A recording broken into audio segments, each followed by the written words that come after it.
Hello दोस्तों, नमस्कार। आपका स्वागत है आपके अपने YouTube channel targeted test exam पर। दोस्तों, हम लोग यहाँ पर आपके लिए मैराथन क्लास स्टार्ट कर चुके हैं। अंतिम 7 दिनों से भी कम का समय बचा हुआ है।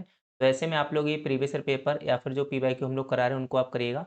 बाकी हम आपके साथ हैं आपके पूरे बीएड के 2 साल के सफ़र में। आपको अपने इस चैनल पर कैसे एडमिशन होता है, कैसे काउंसलिंग होती है, स्कॉलरशिप प्रक्रिया यानी कि संपूर्ण जानकारी दी जाती है, जो कि 100% सही और सटीक जानकारी यहाँ पर दी जाती है। प्रीवियस ईयर पेपर्स आप ले लीजिएगा, जो कि मात्र ₹39 के हैं। इनकी पीडीएफ आपको पूरी मिल जाएगी। 2016 से 2025 तक के पेपर हैं, जो कि संपूर्ण व्याख्या सहित हल हैं। इनको आपको निकलवाने की ज़रूरत नहीं है प्रिंट आउट, आप बस मोबाइल से ही पढ़ लेना, आपके लिए काफ़ी हेल्पफुल यहाँ पर रहने वाले हैं। तो चलिए अपनी क्लास स्टार्ट करते हैं। पीवाईक्यू लेकर आप पढ़ लीजिएगा। बाकी लगातार हमारी जो क्लासेस हो रही मैराथन, इन सभी से आप जुड़कर अपनी तैयारी को और बेहतर बनाइएगा। क्वेश्चन है, कौन सा वर्ण दंत नहीं है। ठीक है, तो आपको बताना है कौन सा वर्ण जो है हमारा दंत नहीं है। दा, टा, ता या धा। जब ऐसे क्वेश्चन आते हैं ना, एक बार आप, जब आपको अगर आंसर नहीं पता लग रहा, एक बार आप बोल के देखना। जैसे दा, टा, ता, धा। जब आप बोल के देखेंगे तो आपको समझ में आएगा कि दा, ता और धा जब हम बोल रहे हैं तो हमारी जीभ जो है हमारे दांतों को टच कर रही है। ठीक है, लेकिन जब हम टा बोल रहे हैं तो टा हमारा जो है, हमारा जो माउथ है हमारा, उसका अपर पार्ट को टच कर रहा है। ठीक है, जो हमारी जीभ हमारे अपर पार्ट को टच कर रही है माउथ के, तो वो हमारा दंत नहीं है, वो हमारा मूर्धन्य है। तो इसका सही आंसर हमारा क्या हो जाएगा? बी हो जाएगा। ठीक है, नेक्स्ट क्वेश्चन है हमारा, निम्नलिखित प्रश्न में 4 विकल्पों में से उस विकल्प का चयन करें जो विराम चिन्ह युक्त वाक्य का सही विकल्प हो। मतलब आपको इसमें बताना है कि इसमें विराम चिन्ह का उपयोग कहाँ पे सही हुआ है। ठीक है, सुख दुख उतार चढ़ाव तो जीवन में आते रहते हैं। ठीक है, देखो, सुख दुख ऐसे लिखा जाता है, बिल्कुल सही लिखा है। उतार चढ़ाव ऐसे लिखा जाता है, बीच में दोनों को कॉम में से सेपरेट किया गया है, और बाकी बाकी बिल्कुल वाक्य सही है। तो इसका सही आंसर हमारा डी हो जाएगा। देखो, यहाँ पे इन्होंने बीच में फिर से डैश लगा दिया, तो ये अलग अलग, वो समझ में आ रहा होगा आपको। ठीक है, सुख और दुख के बीच में डैश आता है, जो कि यहाँ नहीं दिया था, तो ये आंसर भी गलत हो गया, ये भी गलत हो गया, और यहाँ तो दिया ही नहीं रखा था, तो ये भी गलत हो गया। सही आंसर हमारा क्या हो जाएगा? डी हो जाएगा। नेक्स्ट क्वेश्चन है हमारा, आविष्कार एक अशुद्ध शब्द है। निम्नलिखित शब्दों में सही शब्द का चयन कीजिए। मतलब जो ये शब्द लिखा हुआ है, इसे किस तरीके से सही लिखा जाता है। आविष्कार नहीं होता, आविष्कार होता है। ठीक है, तो आपको देखना है कहाँ पे आविष्कार सही लिखा है। तो कहाँ लिखा है? ए में सही लिखा है। ठीक है, इसमें वाला शात है। देखो, इस सब में गलत लिखा हुआ है, आविष्कार ऐसे लिखा जाता है। ओके, नेक्स्ट क्वेश्चन, 54 क्वेश्चन, वचन किन के लिए प्रयोग किए जाते हैं? संज्ञा, सर्वनाम, विशेषण या अलंकार। देखो, ये क्वेश्चन हमारा डायरेक्ट हो गया, किसके लिए प्रयोग किए जाते हैं। ठीक है, ओके, तो ये हाँ संज्ञा के लिए प्रयोग किए जाते हैं, तो इसका आंसर ए सही हो जाएगा। नेक्स्ट क्वेश्चन, निम्न वाक्य में से पुरुषवाचक सर्वनाम चुनिए। आप जहां भी रहती हैं खुशियों का माहौल रहता है। रहती, माहौल, आप और खुशियों। देखो, पुरुषवाचक सर्वनाम की जब हम बात करते हैं ना, तो पुरुषवाचक सर्वनाम क्या होता है? वो सर्वनाम जैसे वक्ता यानी जो बोलने वाला होता है, श्रोता यानी जो सुनने वाला होता है, तथा किसी अन्य पुरुष के लिए प्रयोग होते हैं। मतलब वक्ता के लिए, श्रोता के लिए और अन्य पुरुष के लिए जो प्रयोग होते हैं वो सर्वनाम क्या कहलाते हैं? पुरुषवाचक सर्वनाम कहलाते हैं। अब इसमें देखिए, आप जहां भी रहती हैं खुशियों का माहौल रहता है, जो ये आप शब्द है, ठीक है, ये अदर के लिए प्रयोग हुआ है, तो ये क्या हो जाएगा? इसका सही आंसर पुरुषवाचक सर्वनाम है, इसका आंसर क्या हो जाएगा? आप। सही आंसर हो जाएगा सी। नेक्स्ट क्वेश्चन, नेक्स्ट क्वेश्चन है हमारा, संज्ञा शब्द के विशेषण रूप से रिक्त स्थान की पूर्ति कीजिए। जले हुए काया से मरीज की डैश यंत्रणा को समझो। जो काया है, ये जो शब्द हमें दिया गया है, ये संज्ञा शब्द है, इसके विशेषण रूप में हमें यहाँ पे से भरना है। तो काया की अगर हम बात करें तो इसका विशेषण जो होगा वो क्या होगा? कायिक होगा। तो ए इसका सही आंसर हो जाएगा। तो यहाँ पे क्या आएगा? यहाँ पे आएगा कायिक। ठीक है, कायिक यंत्रणा। कायिक यंत्रणा आप समझ सकते हो, जैसे इंग्लिश में कहूँ तो पेन। ठीक है, पेन को कह सकते हो एक तरीके से। जले हुए काया से मरीज की कायिक यंत्रणा को समझो। ठीक है, ये क्वेश्चन हो गया हमारा। नेक्स्ट क्वेश्चन, निम्नलिखित में से किस वाक्य में सातत्य बोधक क्रिया है? सातत्य बोधक क्रिया आपको बतानी है, इनमें से किस वाक्य में है? लड़के बेहतर खेल खेल रहे हैं। मेघा गीत सुनाती है सॉरी, वह स्कूल के लिए निकल चुका है। पृथ्वी सूर्य के चारों ओर घूमती है।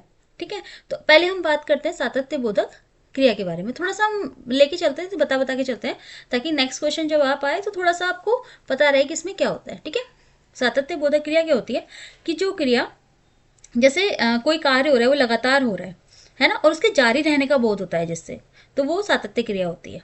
तो अगर हम देखें, कार्य हो रहा है और लगातार हो रहा है, ठीक है, लगातार होने का जो बोध करा रही है क्रिया, वो हमारी सातत्य बोधक क्रिया होती है। ठीक है, जैसे हम देखते हैं लड़के बेहतर खेल खेल रहे हैं, काम हो रहा है और लगातार हो रहा है, तो ये तो है। ठीक है, ए इसका आंसर हो जाएगा। नेक्स्ट क्वेश्चन की बात करें, सॉरी नेक्स्ट ऑप्शन की बात करें, मेघा गीत सुनाती है।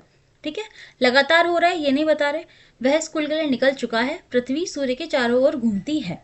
ठीक है, घूम रही है नहीं लिखा, घूमती है लिखा है। ठीक है, तो लगातार काम हो रहा है, वो किस में हो रहा है, ए वाले ऑप्शन में हो रहा है, लड़के बेहतर खेल खेल रहे हैं। ठीक है, ये हमारा आंसर हो जाएगा। राम आया था, 58 क्वेश्चन है, राम आया था और चला गया। दिए गए वाक्य में अवयव के भेद का चयन कीजिए। मतलब राम आया था और चला गया, इसमें कौन सा अवयव है, क्रिया विशेषण है, समुच्चय बोधक है, विस्मयादि बोधक है या संबंध बोधक है। ठीक है, तो पहले हम बात करते हैं जो अवयव होते हैं। अवयव की अगर हम बात करें तो क्या होता है कि वो अभिकारी शब्द जो दो या दो से अधिक शब्दों, वाक्यांशों और वाक्यों को जोड़ते हैं। जैसे दो वाक्य रहे, राम आया था और चला गया, और जो होता है, ठीक है, और दिया गया है, तो ये कौन सा अवयव है, मतलब ये पूछा गया है कि ये कौन सा अवयव है, तो ये कौन सा अवयव है, ये हमारा है समुच्चय बोधक अवयव। ठीक है, समुच्चय बोधक अवयव है जो कि दो वाक्यों और वाक्यांशों को जोड़ता है और शब्द से। अच्छा, देखिए इसकी ट्रिक भी होती है, जैसे समुच्चय बोधक अवयव जहाँ पे आपको दिख जाए, जैसे और लिखा हुआ दिख जाए दो वाक्य वाक्यांशों या वाक्यों के बीच में, ठीक है, या लिखा हुआ दिख जाए, या किंतु लिखा हुआ दिख जाए, ठीक है, या परंतु लिखा हुआ दिख जाए, या इसलिए लिखा हुआ दिख जाए, इसलिए लिखा हुआ दिख जाए, या आपको दिख जाए वरना, या दिख जाए क्योंकि, ठीक है, या दिख जाए ताकि, या दिख जाए अन्यथा। ये जो शब्द होते हैं ना, अगर आपको ये शब्द दिख जाते हैं तो ये समुच्चय बोधक अवयव को दर्शाते हैं कि इस वाक्य में समुच्चय बोधक अवयव होगा। ठीक है, ये छोटी छोटी शॉर्ट ट्रिक्स होती हैं कि अगर आपको ऐसे वर्ड दिख जाए, ऐसे शब्द दिख जाए वाले, तो आपको समझ में आ जाना चाहिए कि यहाँ पे समुच्चय बोधक अवयव होगा। ठीक है, नेक्स्ट क्वेश्चन 59 क्वेश्चन है, लिंग बदलिए। अब मुंशी जो है एक मेल यानी पुरुष है, तो स्त्रीलिंग इसका क्या होगा, मुंशिन होगा, मंशी होगा, मुंशाइन होगा या मानसी होगा। तो इसका सही आंसर हमारा क्या हो जाएगा, इसका सही आंसर हमारा हो जाएगा सी, मुंशियाइन। तो मुंशी का मुंशियाइन, आपको मुंशियाइन की जगह लिखा हुआ कई जगह पे मुंशिनी भी दिख सकता है। ठीक है, मुंशिनी भी दिख सकता है। ठीक है, दोनों ही वर्ड हमारे करेक्ट है, बस यहाँ पे हमारा मुंशियाइन था तो हमने यहाँ पे सी ऑप्शन लगा दिया। नेक्स्ट क्वेश्चन 60 क्वेश्चन है, निम्नलिखित कारक और कारक चिन्ह की दृष्टि से कौन सा शब्द युग असंगत। देखो मैं बार बार एक बात कहती हूँ, कारक से क्वेश्चन आपके एग्जाम में आना ही आना है। ठीक है, जैसे कर्ता ने कर्म को, ये सारी चीज़ आपको याद करनी है। ठीक है, कौन सा कारक और कारक चिन्ह उसका क्या है, ये आपको अच्छे से याद कर लेना है। एक क्वेश्चन आपको दिखेगा ही दिखेगा, हो सकता है दो भी दिख जाए।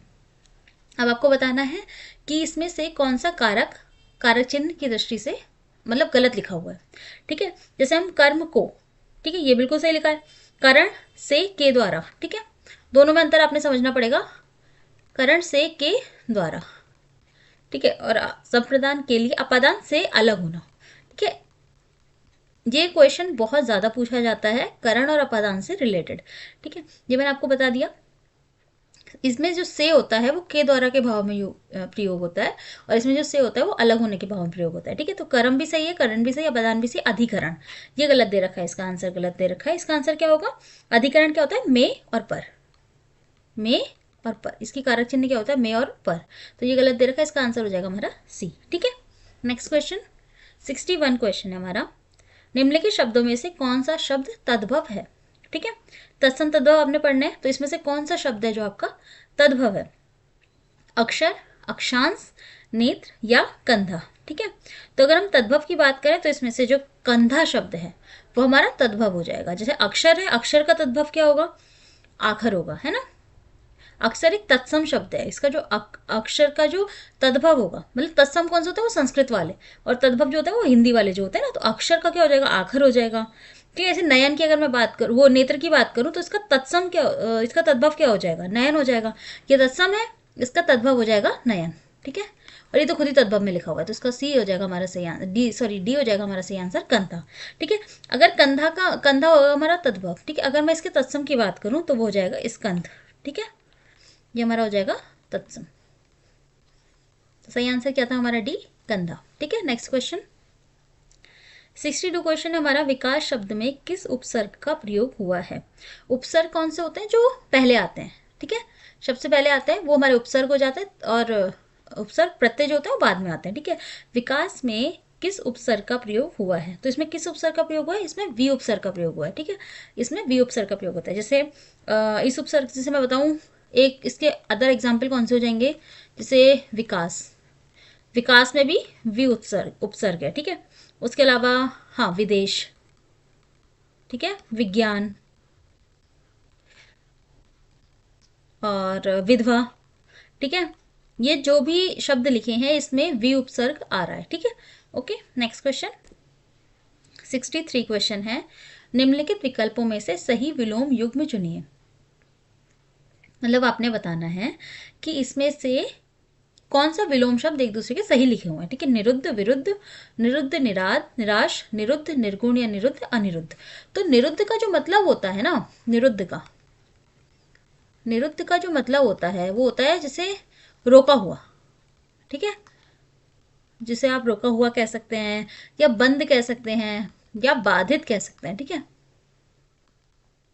तो इसका जो विलोम शब्द होगा वो होता है हमारा अनिरुद्ध। अनिरुद्ध, अनिरुद्ध का मतलब होता है जैसे ना रोका हुआ, ठीक है, ना रोका हुआ।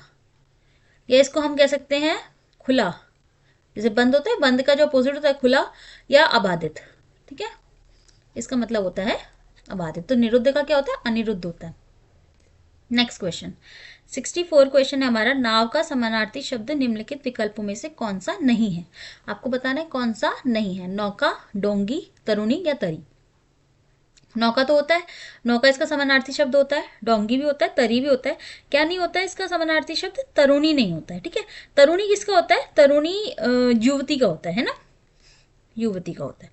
तो सही आंसर हमारा क्या हो जाएगा, सी हो जाएगा। नेक्स्ट क्वेश्चन, निम्नलिखित में से भाग शब्द का अनेकार्थी शब्द किस विकल्प में नहीं है। इसमें से किस विकल्प में भाग शब्द का अनेकार्थी शब्द नहीं है। हिस्सा, ब्याज, बांटना या भागना। तो क्या आंसर हो जाएगा, भाग का जो एक अर्थ होता है ब्याज नहीं होता है, तो इसका आंसर बी बिल्कुल सही हो जाएगा। इसके अलावा हिस्सा, बांटना, भागना, ये सारे हमारे भाग शब्द के अनेकार्थी शब्द होते हैं, ठीक है। ब्याज नहीं होता है, ठीक है। नेक्स्ट क्वेश्चन, अच्छा हाँ, अगर हमसे पूछें फिर ब्याज का क्या होता है, तो ब्याज हम साथ साथ कर लेते हैं ना। सूद होता है एक तो, ठीक है। एक ब्याज को हम दर भी कहते हैं, दर भी होता है, वृद्धि, है ना। ये सब इसके समानार्थी शब्द हैं, ठीक है। भाग का समानार्थी शब्द क्या हो जाएगा, हिस्सा, बांटना, भागना, ये सब भाग के अनेकार्थी शब्द हैं। लेकिन जो बी है, बी ब्याज का जो ब्याज है, ब्याज का अनेकार्थी शब्द क्या हो जाएंगे, सूद हो जाएगा, दर हो जाएगा, वृद्धि हो जाएगी, ठीक है। नेक्स्ट क्वेश्चन 66 क्वेश्चन है, वरण और वारण शब्दों का सही शब्द अर्थ युगम विकल्प है। मतलब आपको बताना है किस किस ऑप्शन में वरण और वारण का जो अर्थ है वो बिल्कुल सही दिया हुआ है। न्योछावर, प्राप्त करना, चुनाव न्योछावर, प्राप्त न्योछावर, चुनाव या चुनाव प्राप्त करना। तो देखो वरण का मतलब आप समझो, वरण का मतलब क्या होता है ना, चुनाव करना, ठीक है, चुनाव करना। तो वरण का जो मतलब हो जाएगा चुनाव। जैसे कहते हैं ना पुराने ज़माने में जब आपने देखा होगा जब स्वयंवर होता था तो इसका वरण कर लिया, ऐसा कहते थे ना कि जब आप कोई जैसे रामायण देखते हैं या कहीं आपने देखा होगा, तो वरण करना मतलब होता है चुनाव करना, ठीक है। तो बी इसका सही आंसर हो जाएगा, सॉरी बी मतलब चुनाव करना हो जाएगा। तो ये ऑप्शन तो ऐसे ही गलत हो जाएंगे, तो बी या डी में से कोई एक होगा। अब वारण का मतलब क्या होता है, वारण मतलब कहते हैं ना वारना, जिसको आपने सुना होगा लोकल लैंग्वेज में, वारना कहते हैं न्योछावर करना, ठीक है, कोई चीज़ न्योछावर करना। तो जो वारण का मतलब होता है न्योछावर। तो आंसर क्या हो जाएगा हमारा, बी हो जाएगा, ठीक है। नेक्स्ट क्वेश्चन, नेक्स्ट क्वेश्चन है हमारा, उपकार को मानने वाले को कहते हैं, क्या कहते हैं, अवैध कहते हैं, अनन्य कहते हैं, कृतज्ञ कहते हैं, कृतघ्न कहते हैं। उपकार को मानने वाला, ठीक है, तो वो क्या होता है, वो हमारा कृतज्ञ होता है। और उपकार ना मानने वाला वो हमारा कृतघ्न होता है। तो हमें पूछा है उपकार को मानने वाला हो जाएगा कृतज्ञ, ठीक है। चलिए नेक्स्ट क्वेश्चन हमारा, निम्नलिखित में से कौन सा स्वर संधि का भेद नहीं है। तो स्वर संधि के हमारे 5 भेद होते हैं, कौन कौन से होते हैं लिख लें पहले। दीर्घ संधि, गुण संधि, वृद्धि संधि, अयादि संधि, सॉरी एक सेकेंड,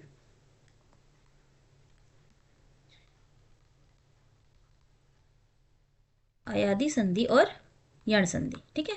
अब देख लो इसमें से कौन सा भेद नहीं है। वृद्धि संधि, गुण संधि, दीर्घ संधि सब है, हल संधि नहीं होती, इसका सही आंसर हो जाएगा, ठीक है। स्वर संधि के हमारे 5 भेद होते हैं, कौन कौन से ये लिख दिए मैंने नीचे, ओके। चलो नेक्स्ट क्वेश्चन है हमारा 69 क्वेश्चन। प्रत्यंग किस समास का उदाहरण है? प्रत्यंग किस समास का उदाहरण है? तत्पुरुष, द्विगु, द्वंद्व या अवयवी भाव? समास से भी क्वेश्चन आपके आते हैं। तो जो हमारा प्रत्यंग है ये हमारा अवयवी भाव समास का उदाहरण है। तो 69 का क्या आंसर हो जाएगा? डी हो जाएगा। ठीक है, इसके अलावा जैसे अवयवी भाव का और उदाहरण बताते हैं, जैसे प्रतिदिन हो गया, प्रतिदिन हो गया, ठीक है, आजीवन हो गया, भरसक हो गया, ये हमारे फेमस है, मतलब ये क्वेश्चन आपके आ जाते हैं। प्रतिदिन से तो बहुत क्वेश्चन बनते हैं कि प्रतिदिन किस समास का उदाहरण है। ठीक है, तो क्या आंसर हो जाएगा? डी आंसर हो जाएगा, अवयवी भाव। Next question 70। वाक्य में प्रयुक्त शब्द को क्या कहते हैं? वाक्य में प्रयुक्त शब्द क्या कहलाता है? पदबंध कहलाता है, पद कहलाता है, शब्दकोश कहलाता है, वाक्य कहलाता है। तो जो वाक्य में प्रयुक्त शब्द होता है ना, वो हमारा पद कहलाता है। ठीक है, तो इसका आंसर बी हो जाएगा, 70 का बी हो जाएगा। Okay, next question 71। निम्नलिखित में से किस वाक्य में सर्वनाम का सही प्रयोग नहीं हुआ है? नहीं, ये शब्द याद रखना भाई, क्वेश्चन पढ़ने में बार बार गलती हो जाती है। ठीक है, तो नहीं हुआ है। तुम अपनी कक्षा में जाओ, मेरे को यह रुचिकर नहीं, यह काम तुमसे नहीं होगा, हमें अपना काम करने दीजिए। किस वाक्य में सर्वनाम का सही प्रयोग नहीं हुआ है? तो देखो, पढ़ने में समझ में आ रहा होगा, ये थोड़ा अटपटा सा लग रहा है। ठीक है, मेरे को यह रुचिकर नहीं, जबकि पता है मेरे को नहीं होगा, इसका शुद्ध रूप क्या होगा? मुझे यह रुचिकर नहीं। क्या होगा? मुझे यह रुचिकर नहीं। ऐसे वाक्य ना पढ़ने में भी समझ में आ जाते हैं थोड़ा सा कि यार अच्छा ये तो गलत लग रहा है। ठीक है, तो 71 का क्या हो जाएगा? बी हो जाएगा। नेक्स्ट क्वेश्चन, समय की पहचान सिया राम शरण गुप्त जी की कविता है, जिसमें वे किसके महत्व के बारे में बताते हैं। अब किसके महत्व के बारे में बताते हैं? धन, विश्वास, परिश्रम या समय? देखो, थोड़ा सा इससे तो हिंट मिल ही रहा है, समय की पहचान, मतलब कहीं ना कहीं इसमें जो एक कविता है इसमें समय के बारे में दिया गया होगा। ठीक है, समय के बारे में बोला गया होगा, तो किसके महत्व को बताया गया होगा? समय के महत्व को बताया गया, तो इसका डी आंसर हो जाएगा। यह हम एक तरीके से, जब हमें आंसर नहीं पता फिर भी ऐसा होता है ना कि हाँ इसके 50-50 चांसेस है, तो हम ऐसे लगा सकते हैं। ठीक है, वैसे ईजी था, यह आप आराम से बता सकते थे। ठीक है, चलिए नेक्स्ट क्वेश्चन हमारा 73 क्वेश्चन। अभिव्यक्तिवाद के अनुसार रस सूत्र के संयोगात का अर्थ है। अभिव्यक्तिवाद के अनुसार रस सूत्र के संयोगात का अर्थ है। क्या अर्थ है? विभावनात् है, अनुमानात् है, अभिव्यंजनात् है या उत्पत्ति है? तो अभिव्यक्तिवाद के अनुसार संयोगात का जो अर्थ होता है, रस सूत्र के संयोगात का जो अर्थ होता है वो होता है अभिव्यंजनात्। ठीक है, तो इसका सी आंसर हमारा हो जाएगा। नेक्स्ट क्वेश्चन, छंद की प्रथम चर्चा में हुई थी, कहाँ हुई थी? काव्य कल्पद्रुम में हुई थी, रसमंजरी, ऋग्वेद या रश्मिमासा? तो छंद की जो हमारी प्रथम चर्चा हुई थी ये हमारी ऋग्वेद में हुई थी, तो इसका सही आंसर हमारा क्या हो जाएगा? ऋग्वेद हो जाएगा। ठीक है, चलिए नेक्स्ट क्वेश्चन, अर्थालंकार के बिना सरस्वती विधवा के समान है, यह कथन किसका है? मतलब ये जो कथन है वो किसने कहा है? रुद्रट ने कहा है, भामह ने कहा है, दंडी ने कहा है या वेदव्यास ने कहा है? तो किसने कहा है? ये कहा है वेदव्यास जी ने, तो डी इसका सही आंसर हो जाएगा। ठीक है, तो क्या कहा है? अर्थालंकार के बिना सरस्वती विधवा के समान है, यानी अलंकार रहिता विधवेन सरस्वती। ठीक है, तो ये किसने कहा है? वेदव्यास ने कहा है। और कहाँ कहा है? अग्नि पुराण में कहा है। ठीक है, कहाँ कहा है? अग्नि पुराण में कहा है। ठीक है, तो आज हमने 51 क्वेश्चन नंबर से 75 क्वेश्चन नंबर तक कंप्लीट कर लिया है, मतलब हमने 25 क्वेश्चन कंप्लीट कर लिए। ठीक है, नेक्स्ट वीडियो में हम 25 क्वेश्चन कंप्लीट करेंगे। ठीक है, थैंक यू सो मच। बांसुरी, इसका क्या अर्थ है? काम ना करना, बांस की बांसुरी बजाना, ना कारण होना, ना कारण होना, ना कार्य होना, या काम ना करने के लिए बहाना बनाना। तो जो ना रहेगा बांस, ना बजेगी बांसुरी। ठीक है, इसका मतलब होता है ना तो कारण होगा और ना कार्य होगा, यानी हमारा सी इसका सही आंसर हो जाएगा। जैसे एक एग्जाम्पल हम दे सकते हैं कि जैसे दो भाई थे। ठीक है, जैसे दो भाई थे, ये दोनों एक मकान के लिए लड़ रहे थे। तो जो उनके फादर हैं, फादर साहब है, उन्होंने बोला कि ठीक है मैं मकान ही बेच देता हूँ। ठीक है, तो ना मकान रहेगा ना दोनों भाई लड़ेंगे, यानी ना रहेगा बांस ना बजेगी बांसुरी। आई होप अब आपको समझ में आ गया होगा इस लोकोक्ति का अर्थ। ठीक है, ना कारण होगा और ना कार्य होगा। ठीक है, ओके, चलिए नेक्स्ट क्वेश्चन है हमारा, रामचंद्र शुक्ल, रमाशंकर शुक्ल, रसाल, तथा हजारी प्रसाद द्विवेदी आदि प्राय सभी इतिहासकारों के अनुसार हिंदी का लोक कवि कौन है। मतलब इन सभी इतिहासकारों ने हिंदी का लोक कवि किन्हें कहा है, घाघ को कहा है, रसलीन को कहा है, बिहारी लाल को कहा है, उपरोक्त में से कोई नहीं। देखो ये तो डायरेक्ट क्वेश्चन है, तो किसे कहा है, घाघ को कहा है। ठीक है, तो ए इसका सही आंसर हो जाएगा। ओके, चलिए नेक्स्ट क्वेश्चन है हमारा, ज्ञानपीठ पुरस्कार किस भाषा से संबंधित है। देखो बच्चों, ज्ञानपीठ पुरस्कार साहित्य के क्षेत्र में दिया जाता है। ठीक है, तो सबसे पहले तो ये तो हिंदी की उससे दृष्टि से तो अच्छा क्वेश्चन है, बहुत बढ़िया क्वेश्चन है, बट आपने इसे जीके के पॉइंट ऑफ व्यू से भी करना है। जीके में भी ज्ञानपीठ पुरस्कार जो हाल ही में है, आपको वो याद करके जरूर जाना है, क्योंकि अवार्ड से आपके जीके में भी क्वेश्चन आते हैं। ठीक है, तो ज्ञानपीठ पुरस्कार जो होता है वो साहित्य के क्षेत्र में दिया जाता है और किस भाषा से संबंधित है, तो भाषा जो है इसका आंसर हो जाएगा सी, संविधान की 8वीं अनुसूची में सभी भाषाओं से। मतलब हमारी संविधान की 8वीं अनुसूची में 22 भाषाएं। ठीक है, तो 22 भाषाओं में जो लिखित साहित्य है उसमें ज्ञानपीठ पुरस्कार दिया जाता है। और 2013 से ना ये 22 भाषाओं के अलावा अंग्रेजी भाषा में भी दिया जाता है, मतलब अब टोटल 23 भाषाओं में दिया जाता है। तो इसका सही आंसर क्या हो जाएगा, संविधान की 8वीं अनुसूची में सभी भाषाओं में ज्ञानपीठ पुरस्कार दिया जाता है। ठीक है, नेक्स्ट क्वेश्चन, बिहारी की रचना सतसई में किस भाषा का प्रयोग हुआ है। सधुक्कड़ी, खड़ी बोली, कन्नौजी या ब्रजभाषा। तो बिहारी जी की जो रचना है सतसई, इसमें कौन सी भाषा का प्रयोग हुआ है, इसमें हुआ है ब्रजभाषा का प्रयोग। तो डी इसका आंसर हो जाएगा। ठीक है, नेक्स्ट क्वेश्चन, किस विकल्प में अंग्रेजी परिभाषित शब्द का समकक्ष हिंदी परिभाषित शब्द सही है।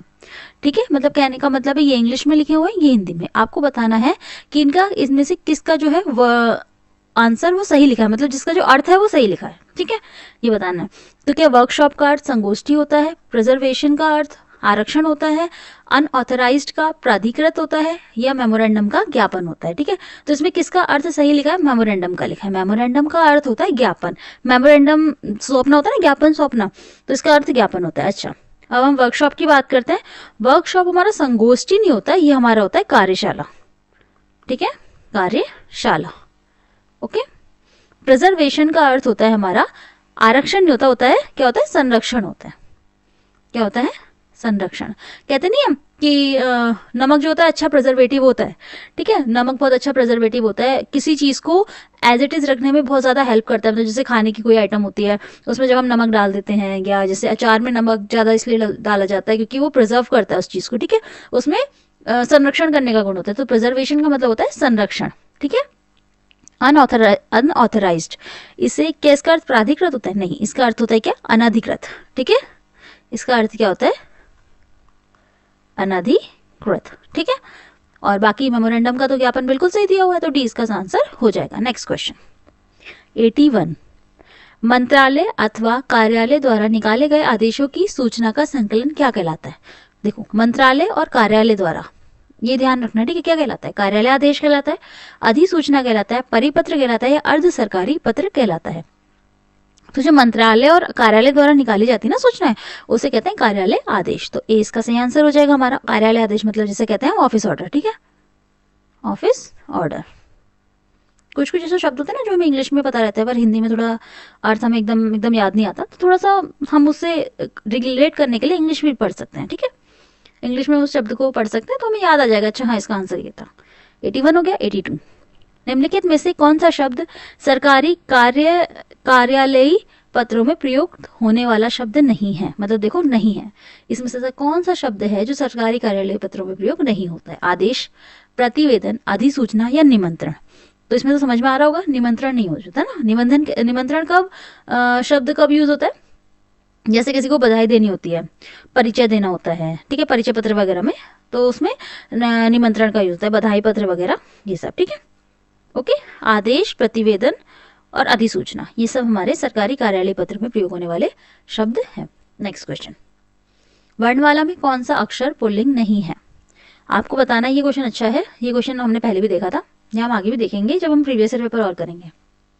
वर्णमाला में कौन सा अक्षर पुल्लिंग नहीं है, जा, आ, ट, च, ट, ई, या आ, प।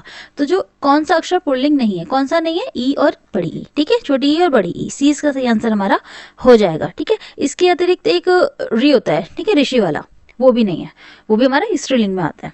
ओके, नेक्स्ट क्वेश्चन, साकेत एक महाकाव्य है, इसमें किन दो विराम चिन्हों का प्रयोग हुआ है? साकेत एक महाकाव्य है, इसमें किन दो विराम चिन्हों का प्रयोग हुआ है? ठीक है, आपको बताना है पूर्ण विराम, अर्धविराम, पूर्ण विराम और निर्देशक चिन्ह, पूर्ण विराम कोष्टक चिन्ह, पूर्ण विराम और उद्धरण चिन्ह। तो किसका प्रयोग हुआ है? पूर्ण विराम और उद्धरण चिन्ह का। तो डी इसका सही आंसर हो जाएगा। Okay, next question. निम्नलिखित शब्दों में से एक की वर्तनी शुद्ध है। आपको बताना है कि इनमें से किसकी वर्तनी शुद्ध है? उत्कर्ष, एकत्रित, सदृश या स्थायित्व। इसमें से किसकी वर्तनी शुद्ध है? तो किसकी है? सदृश की है, यानी सी इसका सही आंसर हमारा हो जाएगा। ठीक है, उत्कर्ष ऐसे नहीं लिखते हैं, उत्कर्ष की वर्तनी शुद्ध कैसे होगी? उत्कर्ष। ठीक है, उत्कर्ष। ओके, अगर हम एकत्रित की बात करते हैं तो एकत्रित ऐसे लिखा जाता है। ठीक है, सदृश तो सही लिखा है, और स्थायित्व, ठीक है, ये होगा इनकी वर्तनी शुद्ध। ठीक है, तो सही आंसर क्या हो जाएगा? सी हो जाएगा। Next question. उस लड़के को बुलाइए में लड़के के विषय में कौन सा कथन गलत है? मतलब उस लड़के को बुलाइए। ठीक है, आपको बताना है जो लड़के है, क्या ये संज्ञा है और बहुवचन है, संज्ञा है एक वचन है, कर्म है एक वचन है, या सभी सही हैं? तो उस लड़के को बुलाइए, ये तो पहली बात तो समझ में आ रहा है, उस लड़के को बुलाइए, इसमें बहुवचन तो है ही नहीं, है ना। उस लड़के को बुलाइए, एक की बात हो रही है, तो इसमें कौन सा कथन गलत है? बहुवचन वाला। देखो ऐसे ही हमें आंसर मिल गया, हमें पता था बहुवचन तो है नहीं है, एक वचन है, बहुवचन इसमें दे रखा, तो आंसर हमारा क्या हो गया? संज्ञा बहुवचन, ये नहीं है। ठीक है, नेक्स्ट क्वेश्चन। मैंने मेरे को सुधार लिया है वाक्य में किस प्रकार की अशुद्धि है? मैंने मेरे को सुधार लिया, इस वाक्य में किस प्रकार की अशुद्धि है? कारक की अशुद्धि है, सर्वनाम की, लिंग की, या वचन की? तो इसमें किस प्रकार की अशुद्धि है? इसमें सर्वनाम की अशुद्धि है। ठीक है, यहाँ मेरे को नहीं आएगा, मैंने अपने को। ठीक है, मैंने अपने को सुधार लिया है। ठीक है, तो इसमें किस प्रकार की अशुद्धि है? इसमें सर्वनाम की अशुद्धि है। नेक्स्ट क्वेश्चन हमारा 88 क्वेश्चन। इलाहाबादी अमरूद मीठे होते हैं, यहाँ क्या विशेषता बताई जा रही है? मतलब क्या विशेषता बताई जा रही है? दशा की, गंध की, स्वाद की, या स्थान की? देखो अगर ये अमरूद मीठे हैं सिर्फ बताई जाती तो स्वाद की हो जाती है ना, लेकिन इसमें स्पेसिफाई कर दिया इलाहाबादी अमरूद, मतलब जो अमरूद इलाहाबाद में मिलते हैं, मतलब यहाँ पे स्थान की विशेषता बताई जा रही है। ठीक है, तो डी आंसर इसका बिल्कुल सही हो जाएगा, क्योंकि स्पेसिफिक नाम दे दिया गया ना स्थान का, इलाहाबाद, इसलिए। Next question 89 question. निम्नलिखित वाक्यों में से एक में संयुक्त क्रिया का प्रयोग नहीं हुआ है। किसमें नहीं हुआ? लड़का रो पड़ा, हत्यारे ने मार डाला, लड़की उठ बैठी, वह क्षण भर में आएगा। इसमें से किस वाक्य में संयुक्त क्रिया का उपयोग नहीं हुआ है? ठीक है, तो क्या आंसर हो जाएगा इसका? इसका सही आंसर हो जाएगा डी, वह क्षण भर में आएगा। इसमें संयुक्त क्रिया का उपयोग नहीं हुआ है। फिर लेकिन इसमें देखो बाकी क्वेश्चन, रो पड़ा, मार डाला, उठ बैठी, देखो इसमें संयुक्त क्रिया का उपयोग हुआ है, लेकिन इसमें संयुक्त क्रिया का उपयोग नहीं हुआ है, तो डी आंसर हो जाएगा इसका। Next question. रविवार है, वह घर पर ही रहेगा, रेखांकित शब्द को पहचानिए। मतलब जो ये ही दे रखा है ये किस प्रकार का शब्द है? सर्वनाम है, प्रत्यय है, निपात है, या उपसर्ग है? तो ये क्या है? ये निपात है। ठीक है, तो इसका सही आंसर हमारा क्या हो जाएगा? घर पर ही रहेगा, तो ये हो जाएगा निपात, सी इसका सही आंसर हो जाएगा। अच्छा, निपात क्या होता है ना कि जैसे किसी शब्द या पद के बाद जो अव्यय लगाते हैं उसमें विशेष बल देते हैं, जैसे घर पर ही रहेगा, इसमें हम विशेष बल दे रहे हैं, तो वहां पे निपात होता है। जैसे ही हो गया, कहीं पे हम भी यूज करते हैं। देखो निपात में ही हो गया, जैसे ही आया था, भी हो गया, या तो हो गया, या तक हो गया, मात्र हो गया, या भर हो गया। ये शब्द जो होते हैं जो मतलब इस पे बल देते हैं, वो सारे हमारे निपात कहलाते हैं। ठीक है, ओके। नेक्स्ट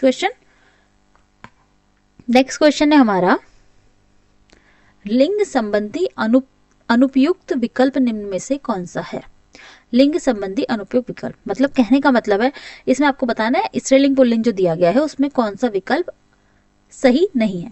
ठीक है, भगवान, भगवती, कर्ता, करती, विद्वान, विदुषी, सम्राट, सम्राज्ञी, बताइए। तो इसका सही आंसर हमारा क्या हो जाएगा? कर्ता, करती। तो क्यों? अच्छा, ये क्यों अशुद्ध है? क्योंकि कर्ता के साथ करती नहीं आता, कत्री आता है। ठीक है, तो ये नहीं आएगा, ये आएगा, तो इसका सही आंसर हमारा बी हो जाएगा, ये अशुद्ध है। ठीक है, नेक्स्ट क्वेश्चन। हे राम मेरी रक्षा करो, हे राम मेरी रक्षा करो, इस वाक्य में कौन सा कारक है? देखो मैंने आपसे कहा था ना कारक के क्वेश्चन आ जाते हैं। देखो ये बहुत सिंपल क्वेश्चन होता है, अगर आपने वो टेबल याद कर ली। 5 8 मेरे हिसाब से 8 होते हैं, एक बार चेक कर लेना।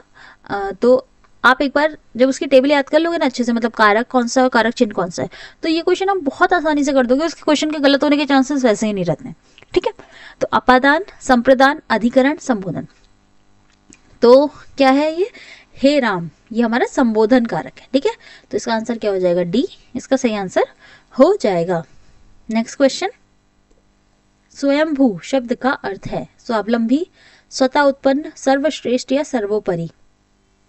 तो स्वयंभू क्या होता है, स्वयंभू होता है स्वतः उत्पन्न होने वाला। ठीक है, इसका अर्थ हो जाता है स्वतः उत्पन्न होने वाला, यानी इसका आंसर हो जाएगा बी। ठीक है, अच्छा स्वावलंबी क्या होता है, जो आत्मनिर्भर होता है। ठीक है, हमने सुना ना ये बहुत स्वावलंबी है, मतलब आत्मनिर्भर होता है।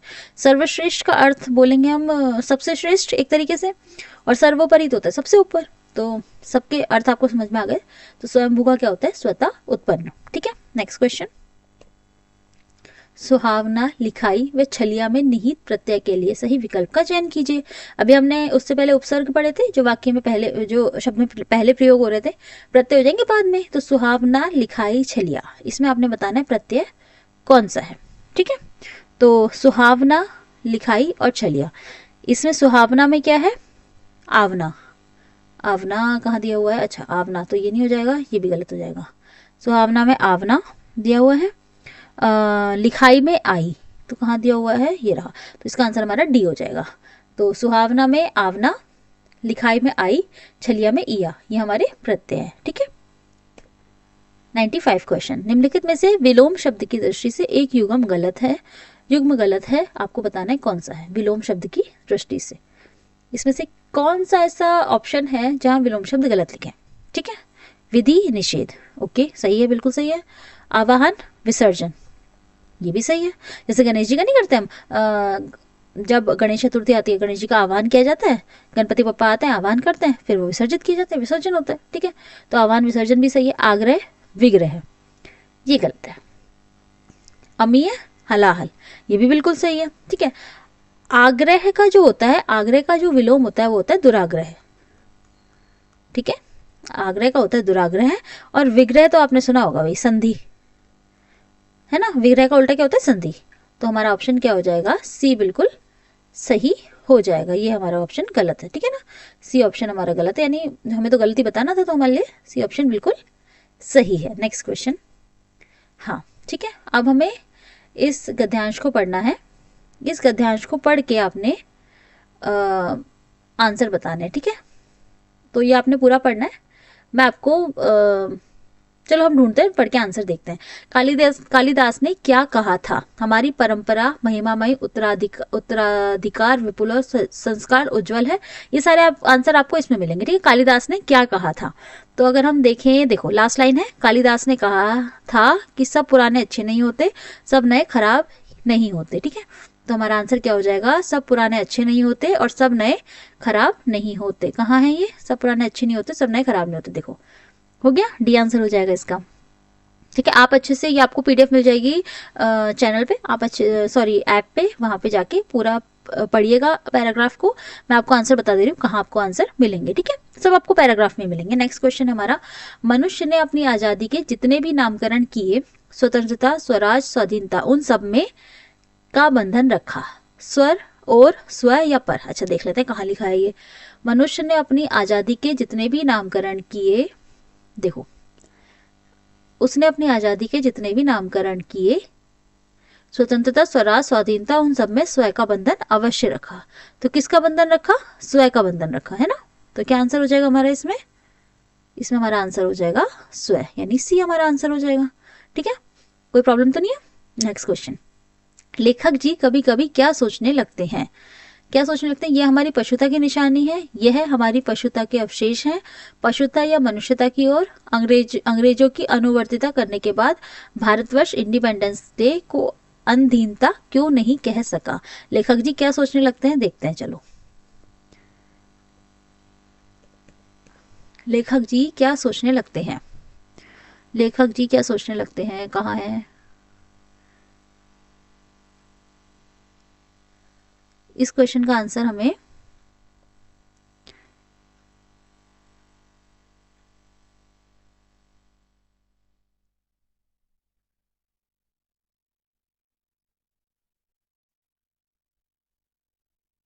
हाँ देखो देखो देखो, पहली लाइन थी, सॉरी, ये देखो, कभी कभी सोचता हूँ कि इतने दिनों तक अंग्रेजों की अनुवर्तिता करने के बाद भारतीय इंडिपेंडेंस की अंतिमता क्यों नहीं कह सका। ठीक है, ये हमारी पहली लाइन थी।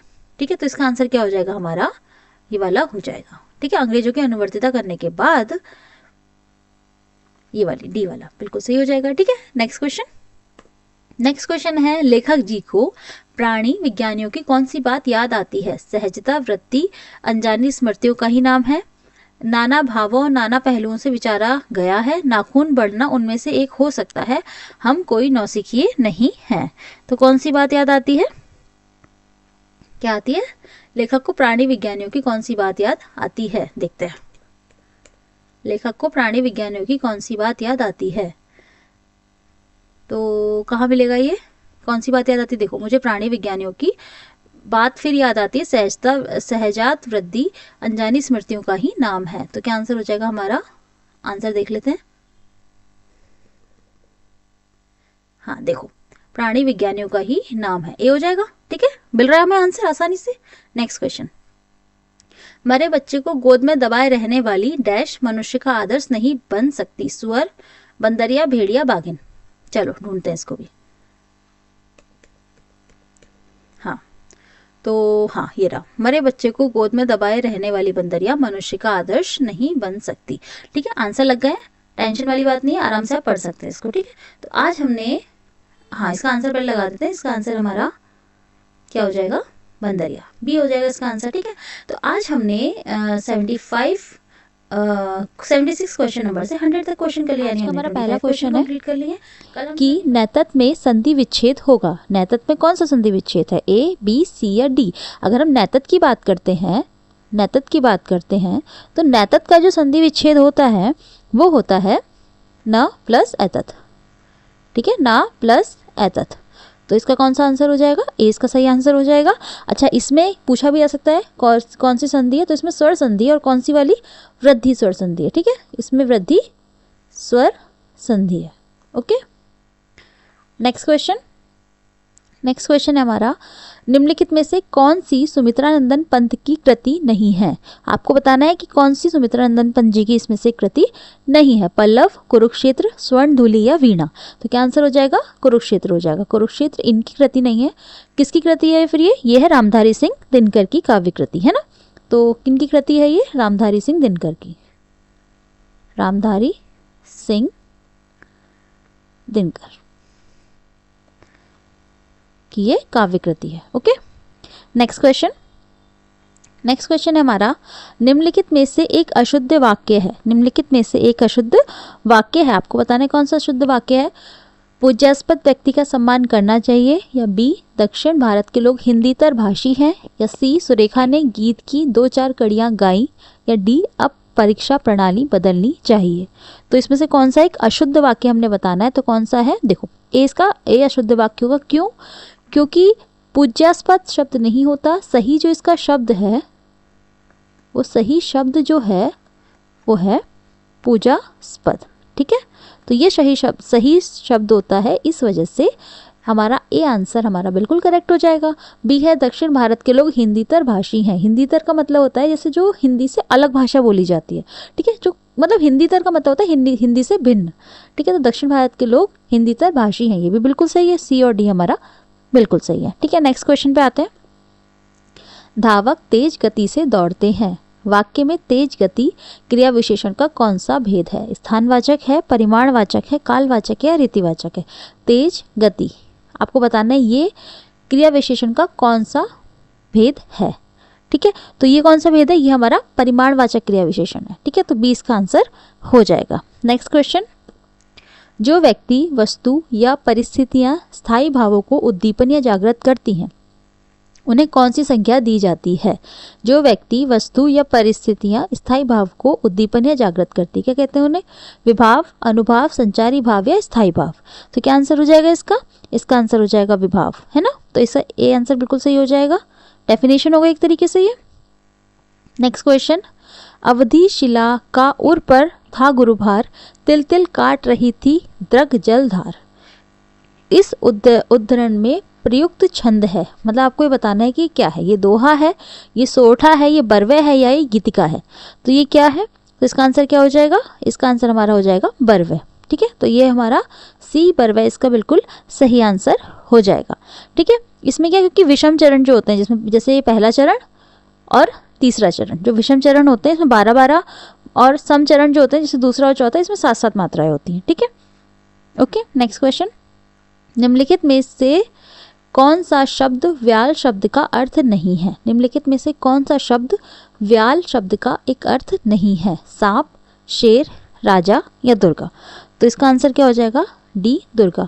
मतलब व्याल का जो अर्थ है, सांप भी होता है, शेर भी होता है, राजा भी होता है, लेकिन दुर्गा शब्द जो है वो व्याल का अर्थ नहीं होता है। ओके, तो इसका आंसर हो जाएगा D Durga. Next question, 58 question, ओष्ठ अल्पप्राण घोष वर्ण का उदाहरण कौन सा है। ओष्ठ अल्पप्राण घोष वर्ण, आपको ओष्ठ अल्पप्राण घोष वर्ण का उदाहरण आपने बताना है, कौन सा है, भ है, प है, प है या फ है। ठीक है, ओष्ठ अल्पप्राण, तो जैसे भा होता है, ये हमारा होता है ओष्ठ महाप्राण घोष व्यंजन। ठीक है, ओष्ठ ये महाप्राण होता है,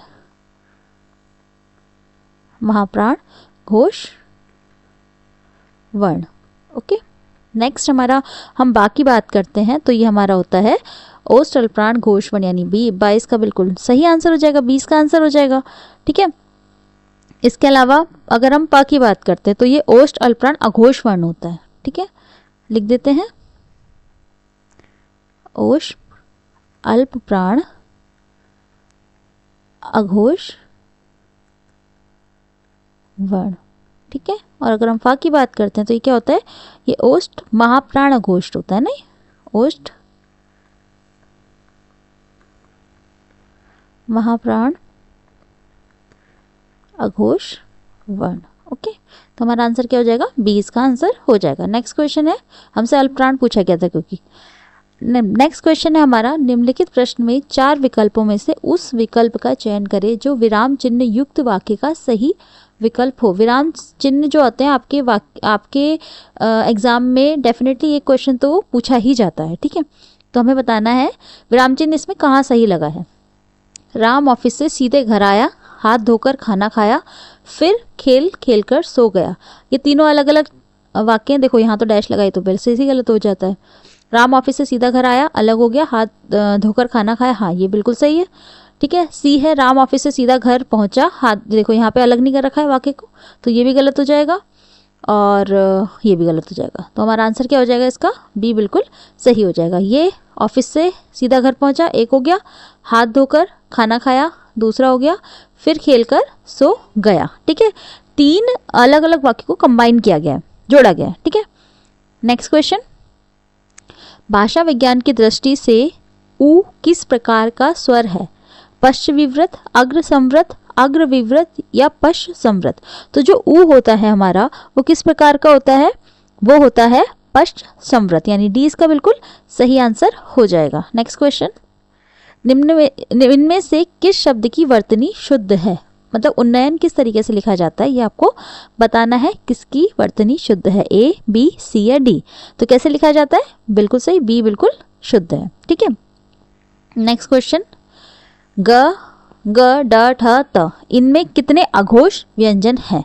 ग घ ड ठ ठ इनमें कितने अघोष व्यंजन है आपने बताना है, 1 4 2 या 3।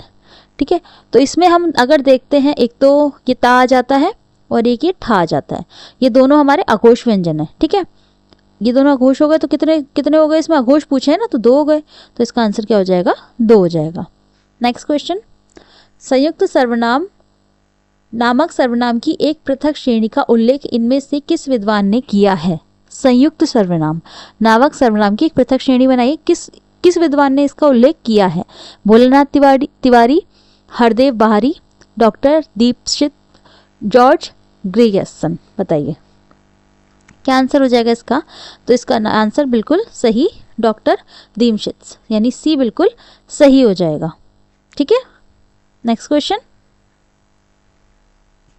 नेक्स्ट क्वेश्चन है हमारा, जिसको आपने बुलाया था वह बाजार गया है, इस वाक्य में रेखांकित शब्द का सर्वनाम है। मतलब ये जो जिसको लिखा है ये क्या है? ये संबंधवाचक है, निजवाचक है, पुरुषवाचक है या निश्चयवाचक है? देखो, जिसको आपने बुलाया था, संबंध पता लग रहा है ना, जिसको आपने बुलाया था, तो ये हमारा संबंधवाचक है। ठीक है, ए बिल्कुल सही आंसर हो जाएगा हमारा। नेक्स्ट क्वेश्चन, कला का अंतिम और सर्वोच्च ध्येय सौंदर्य है। वाक्य में कितने विशेषण हैं? 1, 4, 5 और 3। कला का अंतिम और सर्वोच्च ध्येय सौंदर्य है। इसमें हमारे देखो, एक तो ये अंतिम, सर्वोच्च और एक हमारा ध्येय, ये 3 हमारे विशेषण हो जाएंगे। तो इसमें कितने विशेषण हैं? 3 विशेषण हैं। ठीक है, जबकि अगर हम बात करें कला और सौंदर्य, ये हमारे विशेष और संज्ञा शब्द हैं। ठीक है, कला और सौंदर्य ये हमारे विशेष और संज्ञा शब्द हैं। ठीक है, नेक्स्ट क्वेश्चन, निम्नलिखित में से एक तथ्य गलत है। विशेषण से संज्ञा की व्याप्ति परिमित हो जाती है।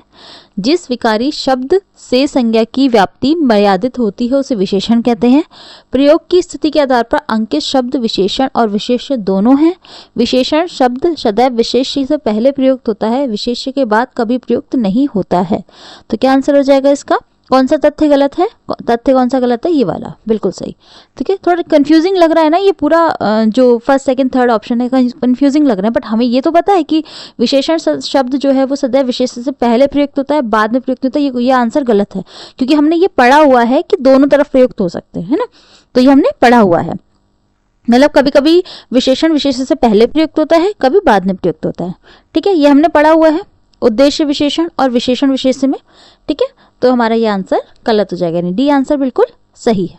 नेक्स्ट क्वेश्चन है हमारा, मुख्य क्रिया के अर्थ को स्पष्ट करने वाली क्रिया को क्या कहते हैं? देखो ये डेफिनेशन आ गई बिल्कुल, मुख्य क्रिया के अर्थ को स्पष्ट करने वाली क्रिया क्या कहलाती है? सहायक क्रिया कहलाती है। ठीक है, तो डी इसका आंसर हो जाएगा। नेक्स्ट क्वेश्चन है हमारा, अब पढ़कर क्या होगा? इस वाक्य में कौन सी क्रिया है? अब पढ़कर क्या होगा, ये कौन सी क्रिया है?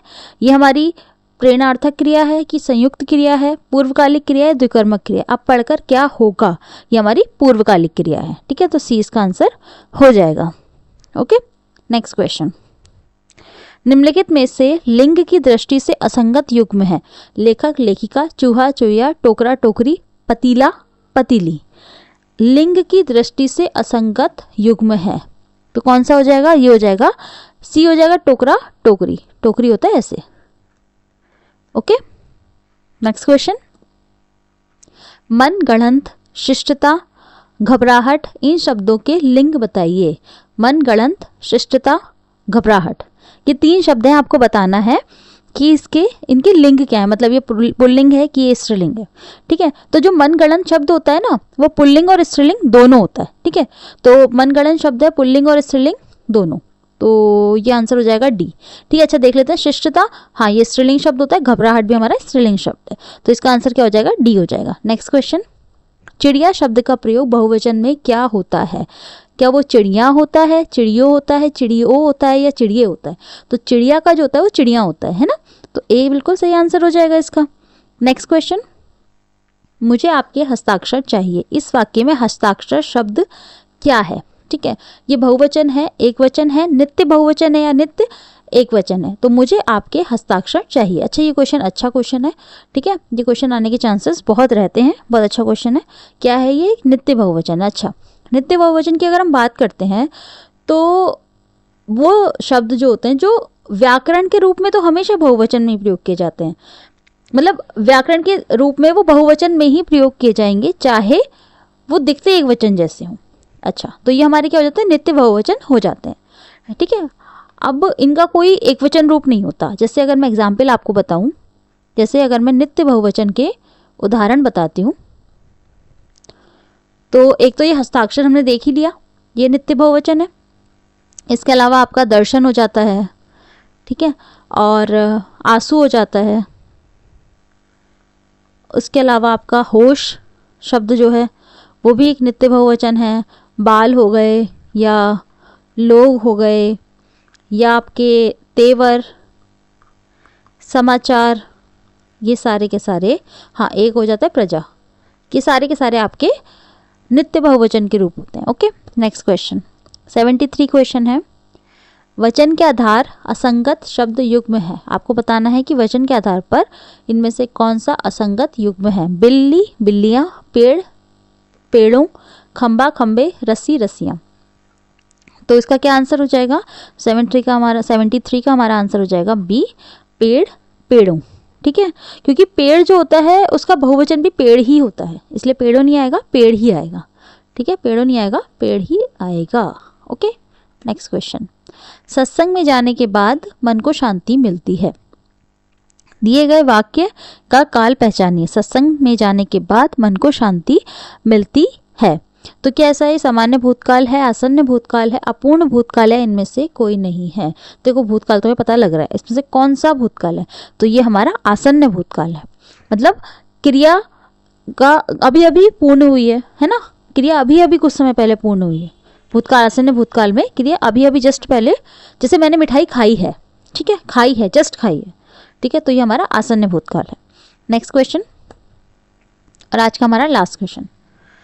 निम्नलिखित प्रश्न में 4 विकल्पों में से उस विकल्प का चयन करें जो दिए गए वाक्य के लिए पक्ष के भेद का सबसे अच्छा विकल्प है। अब तक बच्चे काफ़ी घूम चुके हैं। ये हमारा अभ्यास घोतक है, सातत्य बोधक है, पूर्णता घोतक है या नित्यता घोतक है। तो आपको बताना है अब तक बच्चे काफ़ी घूम चुके हैं, मतलब ये काम पूरा हो चुका है, तो ये क्या है? ये पूर्णता घोतक है, यानी हमारा सी बिल्कुल सही आंसर हो जाएगा। ठीक है, तो फिर कल हम दोबारा 76 क्वेश्चन नंबर से स्टार्ट करेंगे और 100 तक अपने क्वेश्चन कंप्लीट करेंगे। अन्य पुरुष की क्रिया वाला वाच्य कौन सा संभव है?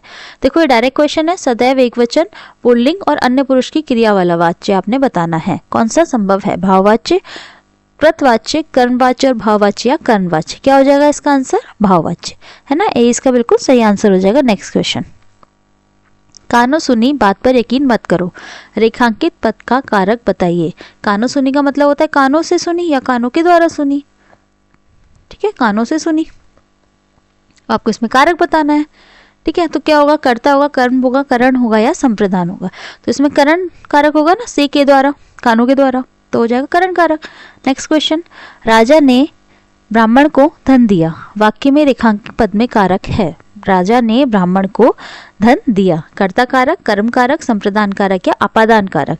देखो इसमें राजा के द्वारा धन दिया जा रहा है और जहाँ देने का भाव होता है वहां पे संप्रदान कारक होता है। ठीक है, तो क्या आंसर हो जाएगा इसका? सी आंसर हो जाएगा, संप्रदान कारक। नेक्स्ट क्वेश्चन, इनमें से कौन सा शब्द उर्दू के उपसर्ग से नहीं बना है?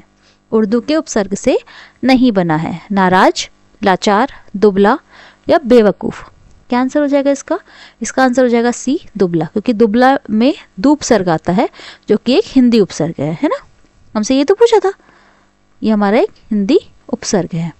ठीक है, इसमें ये 2 उपसर्ग है ना, तो ये हमारा एक हिंदी उपसर्ग है, उर्दू उपसर्ग नहीं है। नेक्स्ट क्वेश्चन, प्रादेशिक शब्द में कौन सा प्रत्यय? देखो हम ऑलरेडी बात कर चुके हैं कि जो उपसर्ग होते हैं वो शब्द से पहले जुड़ते हैं, ठीक है, और प्रत्यय जो होता है वो शब्दांश के बाद जुड़ते हैं और अपनी प्रकृति के अनुसार शब्द के अर्थ में परिवर्तन कर देते हैं। तो प्रादेशिक की अगर हम बात करें तो इसमें बाद में क्या जुड़ा है? इक जुड़ा है, तो इसका प्रत्यय क्या होगा?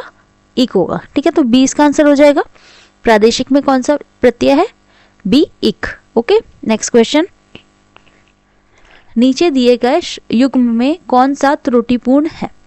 आपको बताना है किस में गलती है। अनुग्रह, आग्रह, अनंत, अंत, जड़, चेतन, आकृष्ट, विकृष्ट। तो इसमें आपने बताना है कि कौन सा जो विलोम शब्द है, देखो सबके विलोम शब्द दे रखे हैं, कौन सा त्रुटिपूर्ण है। तो क्या आंसर हो जाएगा हमारा? ए सही आंसर हो जाएगा। अनुग्रह, विग्रह। तो अनुग्रह आग्रह, सॉरी, अनुग्रह का क्या होता है? विग्रह होता है, आग्रह नहीं होता, विग्रह होता है। ठीक है, तो क्या होना चाहिए? अनुग्रह विग्रह पर क्या है? अनुग्रह आग्रह। तो ये हमारा आंसर गलत हो गया। बाकी सारे हमारे विलोम शब्द बिल्कुल सही दे रखे हैं। नेक्स्ट क्वेश्चन, नैसर्गिक का विलोम है। नैसर्गिक का विलोम आपने बताना है। तो नैसर्गिक का जो मतलब होता है, नैसर्गिक का जो विलोम होता है वो होता है हमारा, क्या होता है? प्राकृतिक, अप्राकृतिक, अस्वाभाविक या कृत्रिम। तो क्या हो जाएगा हमारा? कृत्रिम हो जाएगा। ठीक है, कृत्रिम हो जाएगा। नैसर्गिक का जो अर्थ होता है वो एक तरीके से आप लगा लो प्राकृतिक। ठीक है, प्राकृतिक मतलब तरीके समानार्थी शब्द आप कह सकते हैं। ठीक है, तो मतलब प्राकृतिक, तो इसका जो विलोम बनता है वो क्या बनता है? कृत्रिम बनता है। तो डी इसका बिल्कुल सही आंसर हो जाएगा। नेक्स्ट क्वेश्चन, किस वाक्यांश के लिए प्रयुक्त शब्द सार्थक है?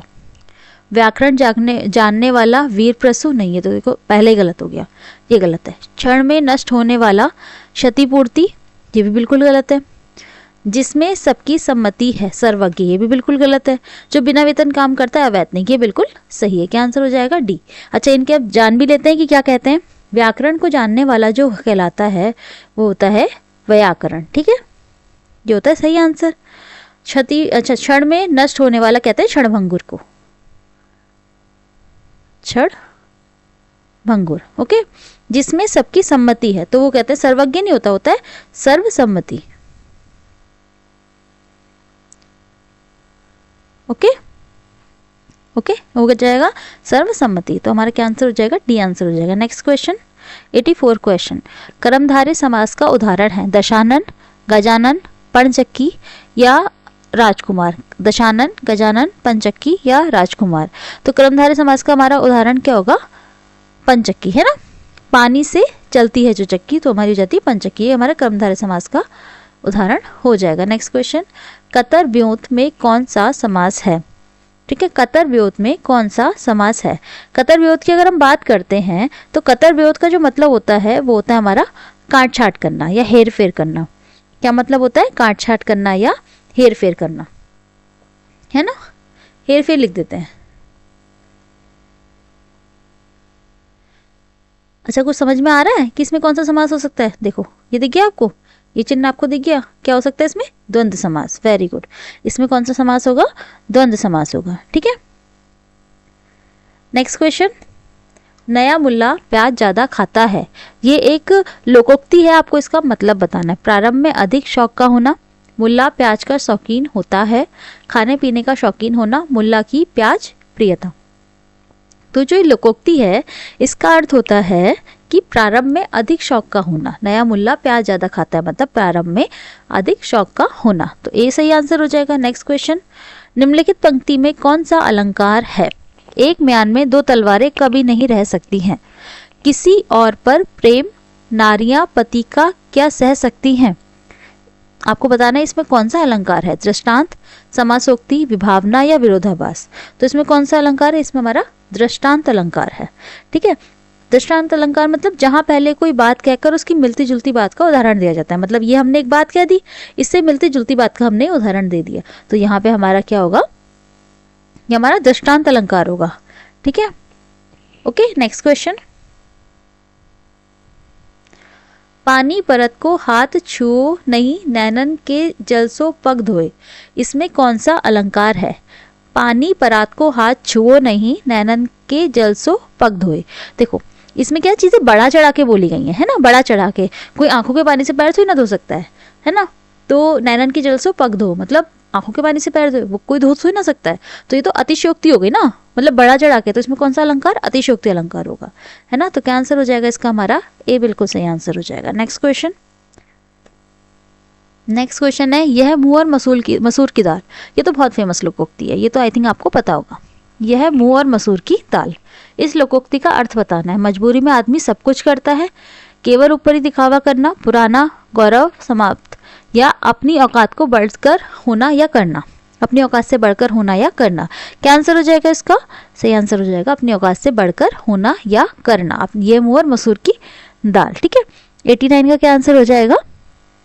डी हो जाएगा। नेक्स्ट क्वेश्चन 90, आधुनिक युग की मीरा मानी जाती है। आधुनिक युग की मीरा किन्हें कहा जाता है? अच्छा क्वेश्चन है। सुभद्रा कुमारी चौहान, महादेवी वर्मा, चंद्रमुखी या चकोरी। तो किन्हें कहा जाता है? महादेवी वर्मा को। बी सही आंसर हो जाएगा इनका। नेक्स्ट क्वेश्चन, कानन कुसुम के कवि कौन है? कानन कुसुम के कवि कौन है? जयशंकर प्रसाद, सूर्यकांत त्रिपाठी, निराला, राम नरेश त्रिपाठी या सुमित्रा नंदन पंत। तो कौन है कानन कुसुम के कवि? जयशंकर प्रसाद, ठीक है। तो ए सही आंसर हमारा हो जाएगा। नेक्स्ट क्वेश्चन, इनमें से कौन सा कवि फूल बाबू के नाम से भी जाना जाता है? कौन से कवि ऐसे हैं जिन्हें फूल बाबू के नाम से भी जाना जाता है? तो देखो, ये तो डायरेक्ट क्वेश्चन हो जाते हैं। तो किन्हें कहा जाता है? सुमित्रा नंदन पंत जी को, केदारनाथ अग्रवाल, केदारनाथ सिंह या राजकमल चौधरी। तो फूल बाबू के नाम से जाना जाता है राजकमल चौधरी को, ठीक है।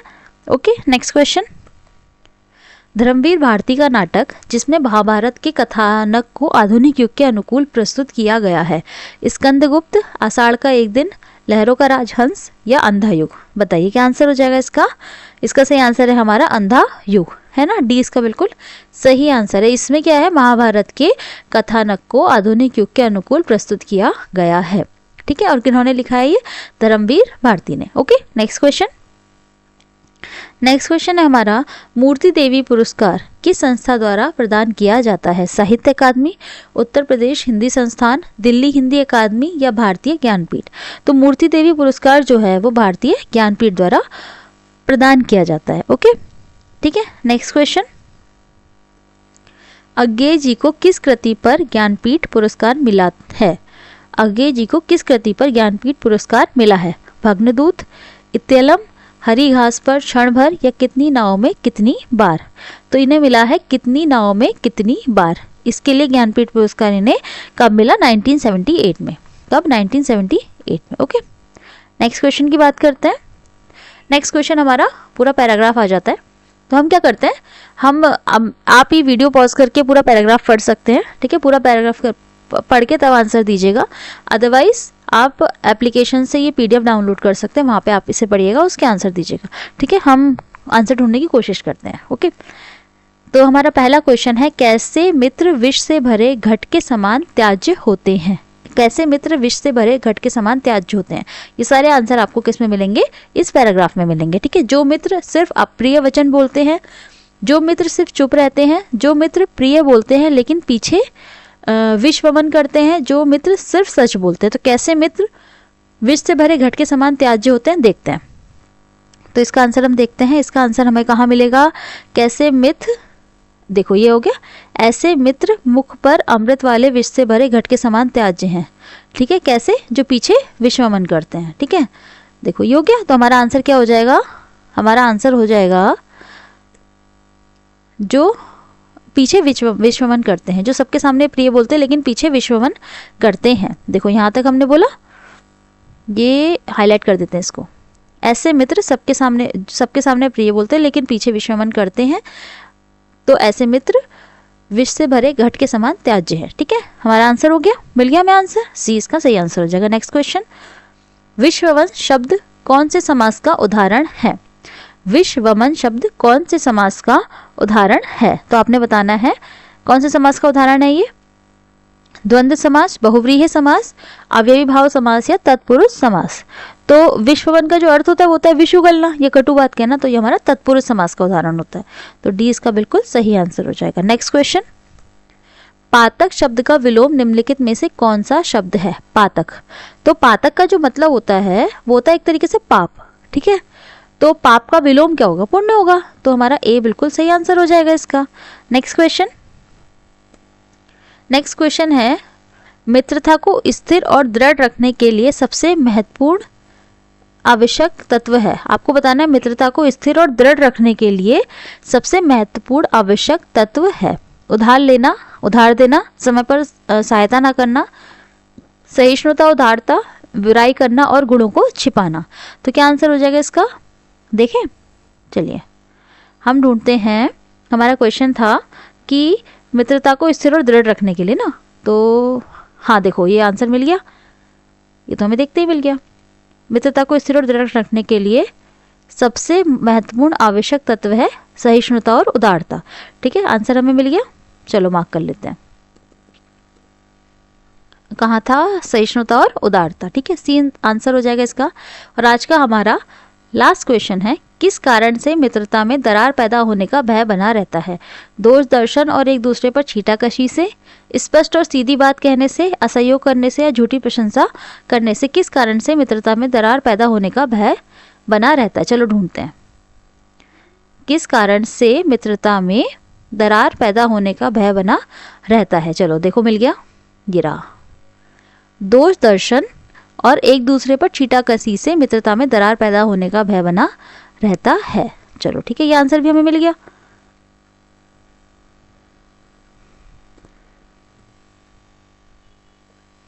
किससे? दोष दर्शन और एक दूसरे पर छींटाकशी करने से। ठीक है, चलिए तो आज हमने 2024 का 76 है। निम्नलिखित प्रश्न में से 4 विकल्पों में से उस विकल्प का चयन करें जो दिए गए वाक्य में विशेषण शब्द की विशेषता प्रकट करता है। इस पर्वतमाला में बहुत ऊंचे ऊंचे पहाड़ हैं। तो जो विशेषण की विशेषता बताते हैं वो क्या कहलाते हैं? वो प्रविशेषण कहलाते हैं। तो जो विशेषण शब्द की विशेषता बताता है उसको क्या कहते हैं? उसको कहते हैं हम प्रविशेषण, है ना। तो आपने वाक्य में प्रविशेषण बताना है कौन सा है। इस पर्वतमाला में बहुत ऊंचे ऊंचे पहाड़ हैं। देखो इसका सही आंसर हमारा क्या हो जाएगा?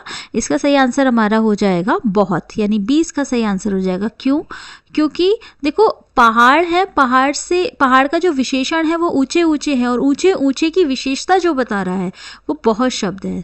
तो हमारा प्रविशेषण क्या हो जाएगा? बहुत शब्द हमारा प्रविशेषण हो जाएगा। ठीक है, यानी इसका सही आंसर हमारा हो जाएगा बी। नेक्स्ट क्वेश्चन पे आते हैं। नेक्स्ट क्वेश्चन है हमारा, निम्नलिखित प्रश्न में 4 विकल्पों में से उस विकल्प का चयन करें जो दिए गए वाक्य का सही विकल्प है। सर्वनाम का शाब्दिक अर्थ क्या होता है? तो जो सर्वनाम होता है उसका शाब्दिक अर्थ क्या होता है? सबका नाम, दूसरों का नाम, अपना नाम या संबंध का नाम।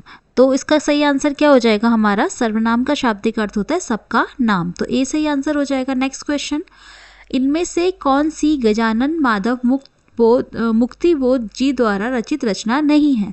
अंधा युग, चांद का मुंह टेढ़ा, भूरी भूरी खाक धूल या नए साहित्यकार का सौंदर्य शास्त्र। तो देखो कभी कभी ऐसा होता है ना कि हमें ये चीज़ नहीं पता रहती ये अच्छा कौन सी रचना है, तो आप एलिमिनेट कर सकते हो चीज़ों को कि ये 3 एक जैसे हैं, एक अलग है, अच्छा ये नहीं हो सकती है। जैसे देखो आपने चाहे इनका नाम नहीं सुना हो लेकिन आपने अंधा युग सुना होगा। अंधा युग इनकी नहीं है, अंधा युग धर्मवीर भारती की, बहुत ज़्यादा एग्जाम में भी आता है ना। तो ये धर्मवीर भारती की काव्य रचना है। तो सही आंसर हमारा क्या हो जाएगा? ए हो जाएगा। इनमें से कौन सी गजानन माधव मुक्त बोधि जी द्वारा रचित रचना नहीं है? ये तीनों हैं और ये नहीं है। अच्छा एक चीज़ का आपने और ख्याल रखना है कि जो ये नहीं शब्द है, मैं बार बार एक ही चीज़ पे आपको कहती हूँ कि नहीं शब्द का बहुत अच्छे से ध्यान रखना है। कब समटाइम्स एग्जाम में ऐसा होता है कि हम पढ़ लेते हैं कि इनमें से कौन सी गजानन माधव मुक्त बोध जी द्वारा रचित रचना है, और सोचो आप में से किसी को भी पता हो कि इनमें से एक तो होती है, ठीक है, कोई भी एक नाम आपको पता हो, आप तो देखेंगे और वो लगा देंगे और वो ऑप्शन आपका बिल्कुल गलत हो जाएगा। इसलिए जिस क्वेश्चन में नहीं दिया रहता है उसमें स्पेशली ध्यान रखना होता है कि इसका क्या आंसर हो सकता है। ठीक है, नेक्स्ट क्वेश्चन पे आते हैं। निम्नलिखित प्रश्न में 4 विकल्पों में से उस सही विकल्प का चयन करें जो बताता है कि पृथ्वीराज रासो किस लेखक की रचना है? चंद्रबरदाई, कल्हण, वाल्मीकि या हर्षवर्धन। तो पृथ्वीराज रासो जो है वो चंद्रबरदाई जी की रचना है। ठीक है, ये तो बहुत फेमस क्वेश्चन है, ये तो आप लोगों ने आई थिंक करा होगा। नेक्स्ट क्वेश्चन, निम्नलिखित प्रश्न में 4 विकल्पों में से उस सही विकल्प का चयन करें जो बताता है कि सत्यार्थ प्रकाश उपन्यास के लेखक का नाम क्या है? सत्यार्थ प्रकाश के लेखक कौन है? दयानंद सरस्वती, अरविंदो घोष, भवभूति या हर्षवर्धन। ये हम ऑलरेडी क्वेश्चन कर चुके हैं, मतलब अभी जब हमने शायद 2024 का पेपर किया था, मे बी या 24 का या 25 का, आई डोंट नो, मतलब दोनों में से किसी एक पेपर में ही आपने ये क्वेश्चन हुबहू देखा था। ठीक है, तो क्या आंसर हो जाएगा इसका सही आंसर है हमारा दयानंद सरस्वती। ए इसका सही आंसर हो जाएगा। नेक्स्ट क्वेश्चन है हमारा, हिंदी साहित्य अकादमी की ओर से हर वर्ष शलाका सम्मान पुरस्कार किस क्षेत्र में दिया जाता है? भाषा, संस्कृति, खेलकूद, तकनीकी, हिंदी को नई दिशा प्रदान करने के लिए।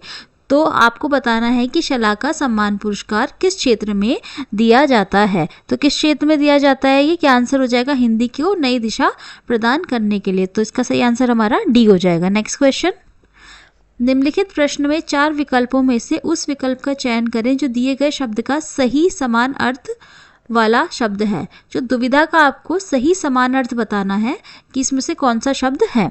धर्म संकट, यथातथ्य, विस्तृत या होनहार। तो क्या आंसर हो जाएगा इसका सही आंसर हमारा हो जाएगा ए, धर्म संकट। ठीक है, नेक्स्ट क्वेश्चन पे आते हैं। नेक्स्ट क्वेश्चन है हमारा, निम्नलिखित प्रश्न में 4 विकल्पों में से उस विकल्प का चयन करें जो दिए गए शब्द का सही समान अर्थ वाला शब्द है। आपको ये भी वही क्वेश्चन है, समानार्थी शब्द बताना है आपने। पत्थर का पाषाण, गिरी, नभचर या निर्भय। तो क्या आंसर हो जाएगा? पत्थर का होता है पाषाण। तो ए सही आंसर हो जाएगा हमारा। नेक्स्ट क्वेश्चन है हमारा, निम्नलिखित प्रश्न में 4 विकल्पों में से उस विकल्प का चयन करें जो उपसर्ग से बना हुआ शब्द नहीं है। देखो यहाँ भी नहीं आ गया है, तो आपने बताना है इसमें से कौन सा ऐसा शब्द है जो उपसर्ग से नहीं बना है। मैंने आपको बार बार बताया उपसर्ग जो लगते हैं वो शब्द से पहले लगते हैं और प्रत्यय जो लगते हैं वो बाद में लगते हैं। हमसे पूछा गया है उपसर्ग से बना हुआ शब्द आपने जो इसमें से नहीं है वो बताना है। देखो जैसे पुनर्जन्म है, इसमें पुनः उपसर्ग है, ठीक है। कुधर्म में कु उपसर्ग है, आजीवन में आ उपसर्ग है, लेकिन दिखावा में उपसर्ग नहीं है। तो क्या आंसर हो जाएगा इसका? दिखावा इसका सही आंसर हो जाएगा। नेक्स्ट क्वेश्चन है हमारा 85 क्वेश्चन। निम्नलिखित प्रश्न में 4 विकल्पों में से उस विकल्प का चयन करें जो प्रत्यय से बना है। देखो लास्ट क्वेश्चन हमारा क्या था? उपसर्ग से बना हुआ नहीं है, ठीक है। और अब क्या है? प्रत्यय से बना है। तो हमेशा नहीं शब्द का ध्यान रखना है, वरना हम तो कोई भी देख लेंगे, शब्द देख लेंगे और हमें लगेगा अच्छा ये तो इसमें तो प्रत्यय है ही नहीं, तो हम आंसर लगा देंगे, है ना। तो हमने इस चीज़ का अच्छे से ध्यान रखना है एग्जाम में पता है कभी कभी ऐसा होता है ना कि हम बहुत टेंशन में होते हैं या प्रेशर भी रहता है एग्जाम टाइम का, एग्जामिनेशन हॉल का प्रेशर रहता है, तो कभी कभी हम क्वेश्चन गलत कर देते हैं। तो इस चीज़ का आपने बहुत ध्यान रखना है। तो इसका सही आंसर क्या हो जाएगा? कौन सा ऐसा शब्द है जो प्रत्यय से बना हुआ है? सी जादूगर। सी जादूगर इसका सही आंसर हो जाएगा, ठीक है। इसमें कौन सा? गर, इसमें प्रत्यय है, इसमें गर जो है वो प्रत्यय लगा हुआ है। Okay, next question. निम्नलिखित प्रश्न में 4 विकल्पों में से दिए गए शब्द के विपरीत अर्थ वाला शब्द चुनिए। आपको स्वार्थ जो शब्द है उसका विपरीत अर्थ बताना है, यानी विलोम शब्द बताना है। परमार्थ, निस्वार्थ, विषाद या वरिष्ठ। क्या आंसर हो जाएगा इसका? इसका सही आंसर हमारा हो जाएगा स्वार्थ का होता है निस्वार्थ, है ना। निस्वार्थ भाव से कहते हैं ना सेवा करना किसी की, है ना, जिसमें अपना कोई स्वार्थ नहीं होता। तो स्वार्थ का विलोम शब्द हो जाता है निस्वार्थ। नेक्स्ट क्वेश्चन है हमारा। निम्नलिखित प्रश्न में 4 विकल्प दिए हैं, जिनमें से उस विकल्प का चयन करें जो दिए गए पद का सबसे उचित सामासिक युगपद है। तो बताइए क्या है? अचार। तो इसमें आपने सामासिक युग्मपद बताना है। तो अचार का बताना है खाने की वस्तु, विचार, चाल चलन या अनादर। तो क्या हो जाएगा? इसका हो जाएगा आचार का हो जाता है विचार, है ना। हम लिखते हैं ना आचार विचार, ऐसे लिखते हैं ना आचार विचार, आचार विचार। तो ये आचार का जो सामासिक युग्मपद होता है वो होता है विचार, ठीक है, अगला वाला, ठीक है। नेक्स्ट क्वेश्चन है हमारा। निम्नलिखित प्रश्न में 4 विकल्पों में से अधिकरण कारक की विभक्ति आपने बतानी है। अधिकरण कारक की विभक्ति क्या होती है? रा, रे, से, के, हे, अरे, मे, पर। मैंने आपको बताया था कि इसकी टेबल याद कर लेना। विभक्ति से क्वेश्चन, आपकी कारक से क्वेश्चन तो आपके आते ही आते हैं, और डायरेक्ट विभक्ति पूछिए। अब जिसको वो टेबल याद होगी वो आराम से इसका आंसर लगा देगा। तो इसका अधिकरण की विभक्ति क्या होती है? मे, पर, ठीक है, मे पर होती है। अच्छा, हे, अरे किसकी होती है? संबोधन कारक की होती है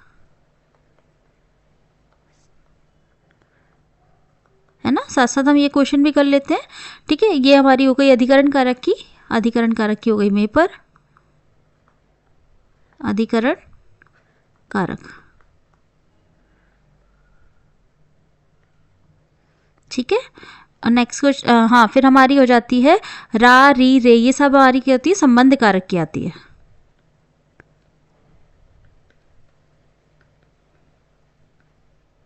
ठीक है। नेक्स्ट क्वेश्चन पे बढ़े। नेक्स्ट क्वेश्चन है हमारा। निम्नलिखित प्रश्न में 4 विकल्पों में से उस सही विकल्प का चयन करें जो बताता है कि कौन सा पुरुषवाचक सर्वनाम का भेद नहीं है। पुरुषवाचक सर्वनाम का इसमें से कौन सा भेद नहीं है?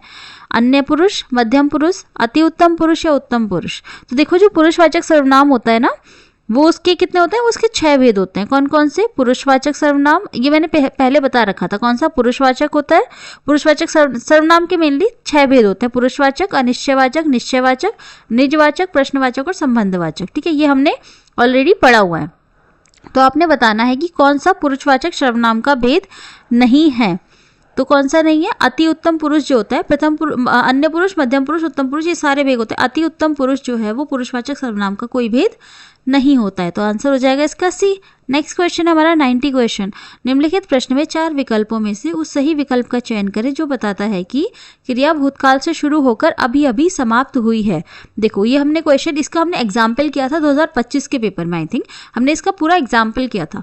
तो क्रिया भूतकाल से शुरू होकर अभी अभी समाप्त हुई है, उसे क्या कहते हैं? सामान्य भूतकाल कहते हैं, आसन्न भूतकाल कहते हैं, अपूर्ण भूतकाल कहते हैं, पूर्ण भूतकाल कहते हैं। तो जो ये वाला अभी अभी समाप्त हुई है ना, ये हमारा आसन्न भूतकाल में आता है, ठीक है। तो क्या आंसर हो जाएगा? बी इसका सही आंसर हो जाएगा। Next question. निम्नलिखित प्रश्न में वाक्य की संरचना के आधार पर उसका भेद बताइए। अनु ने देखकर निबंध लिखा। अनु ने देखकर निबंध लिखा, क्या है ये? कृदंत क्रिया है, पूर्वकालिक क्रिया है, नामधातु क्रिया है या संयुक्त क्रिया है? तो ये कौन सी क्रिया है? ये पूर्वकालिक क्रिया है। तो इसका आंसर क्या हो जाएगा? इसका आंसर बी हो जाएगा। ठीक है, नेक्स्ट क्वेश्चन। निम्नलिखित प्रश्न में 4 विकल्प दिए गए हैं, जिनमें से उस विकल्प का चयन कीजिए जो दिए गए शब्द का सही स्त्रीलिंग शब्द है। प्रबंधकर्ता का आपने स्त्रीलिंग बताना है। क्या हो जाएगा? प्रबंधकार्ती, प्रबंधकीन, प्रबंधकर्त्री या प्रबंधकार्ती? तो क्या हो जाएगा? इसका सही आंसर हमारा सी हो जाएगा। ठीक है, इसका सही आंसर हमारा सी हो जाएगा, इसका स्त्रीलिंग हो जाएगा। नेक्स्ट क्वेश्चन है 93 क्वेश्चन। नीचे दिए गए शब्द का सही बहुवचन वाला रूप पहचानना है आपने, मतलब इसका आपने बहुवचन बताना है। नेते, नेतो, नेताओं या नेता। तो जो इसका बहुवचन क्या हो जाएगा? नेता शब्द जो होता है उसका बहुवचन नेता ही होता है। तो डी इसका बिल्कुल सही आंसर हो जाएगा। Next question. नीचे दिए गए शब्द का सही बहुवचन वाला रूप पहचानना है आपने। ऋतुएं, ऋतुओं, ऋतुयों या ऋतुएं। तो क्या आंसर हो जाएगा इसका? इसका सही आंसर हमारा हो जाएगा जो ऋतु शब्द होता है। ऋतु शब्द हमारा एक वचन है और जो ऋतुएं शब्द है वो इसका बहुवचन है। तो ए इसका बिल्कुल सही आंसर हो जाएगा। नेक्स्ट क्वेश्चन है हमारा स्वर रहित व्यंजन जब स्वर सहित व्यंजन से मिलता है तब वह क्या कहलाता है? स्वर रहित व्यंजन स्वर सहित व्यंजन से जब वो मिलता है तो वो क्या कहलाता है? संयुक्ताक्षर, द्वित्व, तालव्य या स्वर तंत्रीय? तो क्या कहलाता है? वो कहलाता है संयुक्ताक्षर। संयुक्ताक्षर जैसे एक एग्जाम्पल बता रहे हैं, ग प्लस श जो मिलता है वो छ बनता है। ठीक है, क्षत्रिय वाला। ठीक है, नेक्स्ट क्वेश्चन है हमारा, कौन सा व्यंजन नासिका द्वारा उच्चारित होता है? ण, ज, ड, द। तो कौन सा व्यंजन होता है? ण होता है ना। नासिका द्वारा कौन सा व्यंजन उच्चारित होता है? जब ऐसे क्वेश्चन आते हैं वर्णमाला से रिलेटेड तो आप एक बार बोल के देखना, आपको थोड़ा बहुत अंदाजा उससे लग जाता है। 97 क्वेश्चन। निम्न वाक्य विशेषण की किस अवस्था से है? यह करेला कड़वा है। उत्तरावस्था, मूलावस्था, उत्तमावस्था या अधिकावस्था? तो जो ये है ये करेला कड़वा है, तो इसके क्या है? मूलावस्था। ठीक है, किस अवस्था से है? मूलावस्था से है। ठीक है, okay. Next question. Tulsidas ji द्वारा रचित महाकाव्य का क्या नाम है? रामचंद्रिका, रामचरितमानस, अखरावट या चंद्रासर? तो क्या नाम है? रामचरितमानस। देखो ये तो क्वेश्चन बहुत इजी था, इसका आंसर हो जाएगा बी। ठीक है, नेक्स्ट क्वेश्चन है हमारा, रंगभूमि किस प्रसिद्ध लेखक द्वारा रचित उपन्यास है? प्रेमचंद्र, हरिशंकर परसाई, धर्मवीर भारती या विष्णु शर्मा? तो रंगभूमि जो है वो प्रेमचंद्र द्वारा रचित है। तो इसका सही आंसर हमारा क्या हो जाएगा? ए इसका बिल्कुल सही आंसर हो जाएगा। नेक्स्ट क्वेश्चन है, इनमें से कौन सी जयशंकर प्रसाद जी द्वारा प्रसिद्ध रचना है? जयशंकर प्रसाद की प्रसिद्ध रचना आपने बतानी है। परिमल, नीरजा, कामायनी या अनामिका? देखो आपको चाहे कुछ और ना पता हो लेकिन ये बहुत फेमस है कि कामायनी जो है वो जयशंकर प्रसाद जी की है। ठीक है, तो आपको सही आंसर इसका एक ऑप्शन से ही मिल सकता है। ठीक है, या फिर तो ऐसे कोई आपको प्रॉब्लम इंग्लिश के भी